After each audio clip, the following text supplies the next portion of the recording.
Fala galera, aqui é o Paulo Aragão falando, sejam todos bem-vindos ao Giro Bitcoin, esse podcast diário que vai te informar no menor tempo possível sobre as últimas notícias que agitaram o mercado cripto mundial. Para começar o episódio de hoje, sexta-feira, 5 de setembro de 2025, cada unidade do Bitcoin está custando aproximadamente $111.800. Em algum momento está voltando ali para a marca dos 112, aí corrige um pouquinho, vai para 111.800, 111.900, mas de qualquer forma a gente está experimentando uma alta de 1,7% ao longo das últimas 24 horas e mais do que isso, a gente está com uma tendência de alta ao longo do dia de hoje. Tendência de alta essa que tem sido vista pelas principais criptomoedas do mercado. Ether, segundo maior criptoativo, está com uma valorização de aproximadamente 0,7% ao longo do último dia, com cada unidade nesse instante em $4.370. Que nem eu falei, as principais criptomoedas estão vendo uma alta e estão com tendência de alta. XRP está subindo 1,7%, BNB subindo 0,7%, Solana subindo 1%, a própria Dogecoin, que é a maior meme coin do mercado, a primeira meme coin do mercado, subindo 2,4%, Cardano subindo 3,3%, Hyperliquid subindo 4,3%. E por que o mercado cripto está passando dessa tendência de queda, que estava ao longo dos últimos dias, para uma tendência de alta ao longo do dia de hoje? O que aconteceu hoje pela manhã que causou isso? Hoje pela manhã, a gente teve divulgado o payroll nos Estados Unidos, o payroll da economia americana. Isso é, o número de empregos criados no mês de agosto pela economia dos Estados Unidos. O esperado, para vocês terem uma ideia, era na ordem das 76 mil vagas de emprego. E o payroll veio com 22 mil vagas, ou seja, veio bem abaixo do esperado.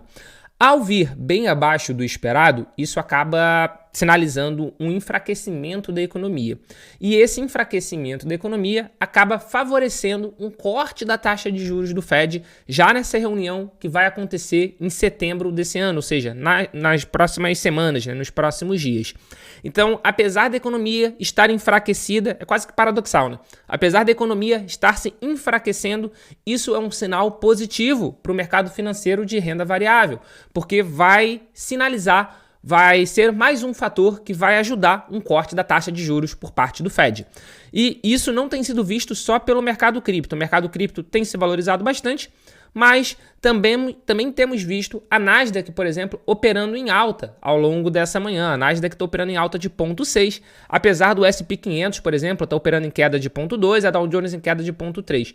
Então, um enfraquecimento da economia acaba sinalizando um estímulo maior para o Fed cortar a taxa de juros. Inclusive, se a gente abrir aqui agora a Polymarket, aquela casa de apostas descentralizada, a gente consegue ver que o mercado está dando com 88% de chance um corte de 25 pontos percentuais e agora um corte de 50 pontos subiu para 10,7%. A gente tem acompanhado nos últimos dias, já tinha subido já de 3% para 6%, 7% e agora já está em quase 11%.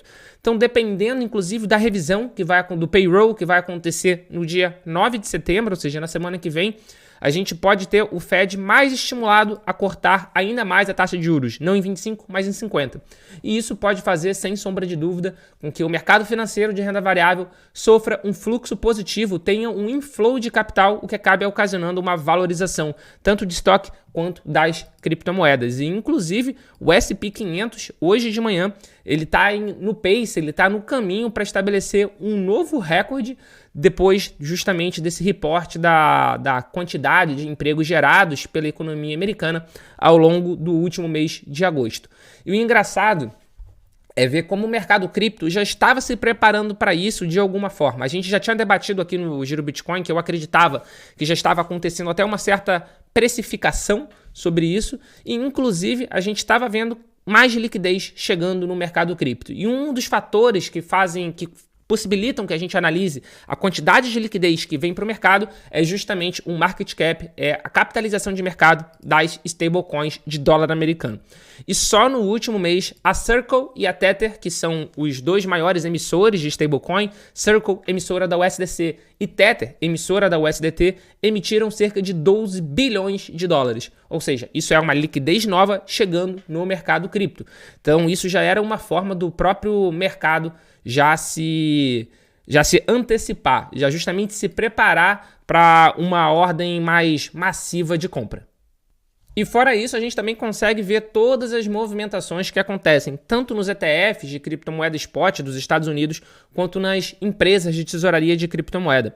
Por exemplo, empresa de tesouraria de Ether, a gente está vendo uma ampla expansão. A Bitmain já está com quase 1.900.000 unidades de ETH, o que em dólar americano é mais de 8,2 bilhões de dólares. A Sharp Leak Game, que é uma empresa de apostas esportivas, já está com mais de 800.000 ETH, o que em dólar americano é mais de 3,7 bi. A gente tem ali a Coinbase também, com mais de 600 milhões de dólares. A gente tem a The Ether Machine, com mais de 2,2 bilhões de dólares em ETH. E isso fora também as empresas de tesouraria de Bitcoin. E no dia de ontem, a gente alcançou uma marca muito simbólica nas empresas de tesouraria de BTC.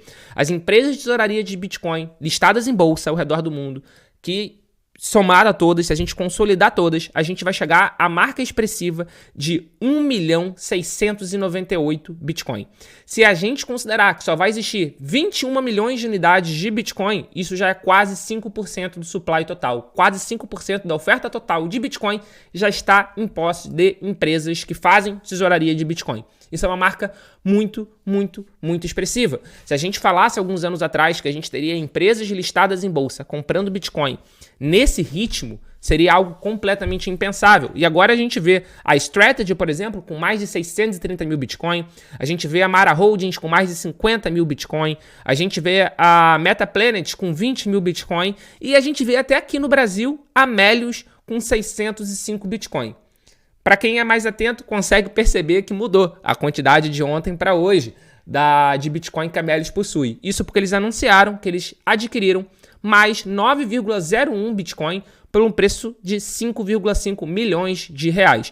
E eles fizeram, inclusive, a compra com recursos próprios. Eles não fizeram um levantamento, eles não fizeram uma captação de recurso para fazer a compra.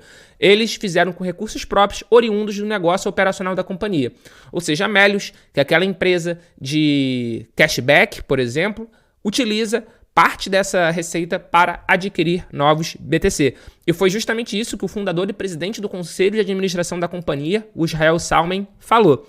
Abre aspas, a compra foi realizada com recursos 100% originados pelo core business, o que evidencia mais uma vez a importância da nossa operação, que integra a experiência de shopping, e-commerce e serviços financeiros em um produto para mais de 43 milhões de usuários, como um pilar estratégico na compra e acumulação de Bitcoin. Temos um negócio gerador de caixa, sem dívida, em pleno crescimento. Então agora eles estão aí adquirindo cada vez mais Bitcoin, são os maiores detentores corporativos da América Latina, do Brasil nem se fala, não tem outra empresa listada na Bolsa do Brasil que tem Bitcoin, então bastante simbólico essa compra da Melius, apesar da gente ter visto uma queda na ação da Melius aí de mais de 17% ao longo do mês de agosto. E isso enquanto o Ibovespa bateu uma nova máxima histórica. O Ibovespa renovou o seu topo histórico e a Melius teve uma correção de 17% ao longo do último mês. É claro que isso pode não significar nada, mas pode significar talvez que o mercado brasileiro ainda não está tão interessado assim em Bitcoin Treasury Companies, ou seja, empresas de tesouraria de BTC. De qualquer forma, a estratégia da Melius de acumulação do Bitcoin é uma estratégia já bem sucedida ao redor do mundo. A gente já vê, inclusive, que a Melius ela tem um lucro não realizado em cima desses Bitcoin. Para vocês terem uma ideia, desses quase 605 BTC da Melius, se a gente fizer um preço médio, vai dar 103.323 por unidade. Então, eles já estão no lucro quase 8 mil dólares de lucro por unidade de BTC. Se a gente considerar aí o dólar 6 e a gente multiplicar pela quantidade de Bitcoin, a gente já vai ver que eles têm um lucro não realizado bastante já considerável. E se a gente pegar outras empresas, por exemplo, que são acumuladoras de Bitcoin e fizer essa mesma conta, a gente vai ver que é uma estratégia que pode sim ser muito bem sucedida. E para fechar o Giro Bitcoin de hoje, fazer uma passagem rápida pelos ETFs de criptomoeda à vista, pelos ETFs de criptomoeda spot no mercado americano no dia de ontem. No dia 4 de setembro, a gente teve outflow, a gente teve saída, tanto no ETF de Bitcoin Spot, quanto no ETF de Ether Spot. No caso do ETF de Bitcoin Spot, foi um outflow de 2.471 unidades de Bitcoin, e no caso do ETF de Ether Spot, foi um outflow de 37.610 ETH, o que em dólar americano dá cerca de 167 milhões de dólares. No caso do ETF de Bitcoin Spot, foi o primeiro dia negativo, interrompendo já uma sequência de 2 dias de inflow. E no caso do ETF de Ether Spot, é o 4º dia consecutivo de outflow. Mas, de qualquer maneira, vamos acompanhar de perto o que vai acontecer ao longo do dia de hoje, porque, que nem eu falei, os fatores macroeconômicos mudaram e, naturalmente, que essa mudança dos fatores macroeconômicos pode sinalizar também uma mudança de tendência para esses produtos da economia americana. Esse foi o Giro Bitcoin de hoje. Com isso, encerramos mais um episódio e também mais uma semana. Muito obrigado pela sua companhia. Chegou até aqui agora, tá vendo pelo YouTube? Se inscreve no canal, deixa o seu like, deixa o seu comentário, ajuda no engajamento, que isso faz com que o vídeo seja cada vez mais distribuído, cada vez mais pessoas conheçam o podcast. Da mesma forma, tá escutando a gente por algum serviço de streaming de música? Deixa o seu like se a plataforma permitir, deixa a sua avaliação, passa a seguir o podcast, que isso ajuda muito a continuidade do nosso trabalho. Muito obrigado pelo seu apoio e a gente já tem um encontro marcado aqui no nosso episódio de amanhã. Valeu!